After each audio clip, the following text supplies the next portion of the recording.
পুনৰ কংগ্ৰেছৰ দখললৈ ধুবুৰী জিলা পৰিষদ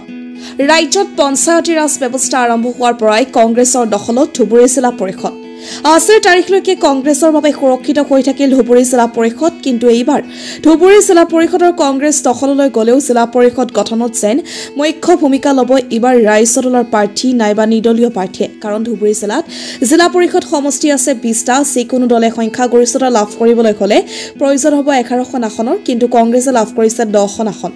এতিয়া কংগ্ৰেছে জিলা পৰিষদ গঠনৰ বাবে প্ৰয়োজন হ'ব আৰু এখন আসনৰ তেনে ক্ষেত্ৰত ৰাইজৰ দলৰ প্ৰাৰ্থী সফুৰা খাতুন আৰু নিৰ্দলীয় প্ৰাৰ্থী তথা প্ৰাক্তন বিধায়ক আলী আকবৰ মিয়াৰ পত্নী ফৰিদা ইয়াসমিন মিয়াই জিলা পৰিষদৰ গঠনত ল'ব পাৰে নিৰ্ণায়ক ভূমিকা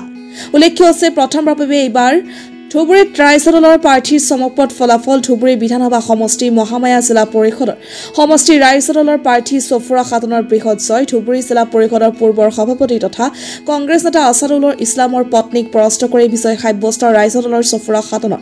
কংগ্ৰেছৰ দুৰ্গ অথবা কংগ্ৰেছৰ ফেটি দখল ৰাইজৰ দলৰ সফুৰা খাতুনে 13,153টা ভোটৰ ব্যৱধানত পৰাস্ত কৰে কংগ্ৰেছ প্ৰাৰ্থী সাগিৰা খাতুনক আনহাতে কংগ্ৰেছৰ প্ৰাৰ্থীত্বৰ পৰা বঞ্চিত হৈ নিজ দলৰে সাংসদ ৰকিবুল হুছেইনক চেলেঞ্জ কৰি নিজৰ পত্নী ফৰিদা ইয়াসমিন মিয়াক নিৰ্দলীয় প্ৰাৰ্থী হিচাপে প্ৰক্ষেপ কৰিছিল প্ৰাক্তন কংগ্ৰেছ বিধায়ক আলী আকবৰ মিয়াই বীৰ সিং জৰুৱা সমষ্টিৰ নাৰায়লগাঁও জিলা পৰিষদ সমষ্টিৰ পৰা বৃহৎ ভোটৰ ব্যৱধানত জয়লাভ কৰে প্ৰাক্তন বিধায়ক পত্নী মিয়াই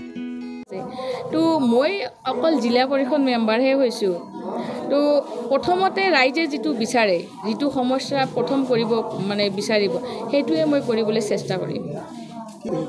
ডেফিনেটলি কৰিব কাৰণ আগৰবাৰ আপোনালোকে দেখিছে 2018 চনত আমি তেতিয়া UDFৰ জয় জয় মই আছিল তেতিয়াও আমি জিলা পৰিষদ গঠন কৰিছোঁ কংগ্ৰেছে গঠন কৰিছিলে তেতিয়া 24খন জিলা পৰিষদ আছিলে এইবাৰ ডেলিফাৰেশ্যনত আমাৰ 4খন জিলা পৰিষদ কাটি গ'ল আমাৰ 20টা জিলা পৰিষদ তাৰ ভিতৰত আমি এফচিলেণ্ট মেজৰিটি পাম আৰু এইবাৰো আমি জিলা পৰিষদ কংগ্ৰেছে গঠন কৰিম ঝগড়াপাট জিলা পৰিষদ সমষ্টিৰ পৰা সমূহ ৰাইজে আমাৰ জিলা পৰিষদৰ অন্তৰ্গত সমূহ ৰাইজ তথা ভোটাৰে আশীৰ্বাদ দিয়াৰ কাৰণে আপোনালোকৰ চেনেলৰ জৰিয়তে মই তেখেতসকলক ধন্যবাদ জ্ঞাপন কৰিছোঁ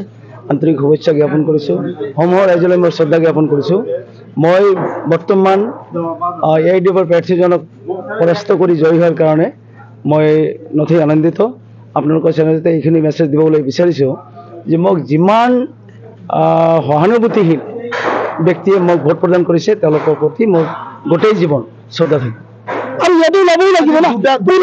কোনো অকলতো কৰিব পৰা নাই দুটা দল যদি আপোনাক অফাৰ দিয়ে ধৰক বিজেপিও দিলে কংগ্ৰেছো দিলে আপুনি কাক প্ৰেফাৰ কৰিব এতিয়া ধৰক যোনে সমাজৰ কাৰণে কাম কৰিব ওলাই আহিব তেওঁলোকে মই সমৰ্থন কৰিম আৰু লগতে কথাটো কি যোনে দক্ষত থকা মানুহ আছে যোনে সমাজৰ কাৰণে ভাবিব আমাৰ জিলাটোৰ কাৰণে ভাবিব তেওঁলোকক দিম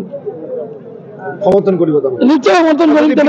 আমি ভাল কাম কৰি দিম ভাল কাম কৰি আছে বিজেপি আপুনি বিজেপিলৈ নাযায় নিশ্চয় নাযাওঁ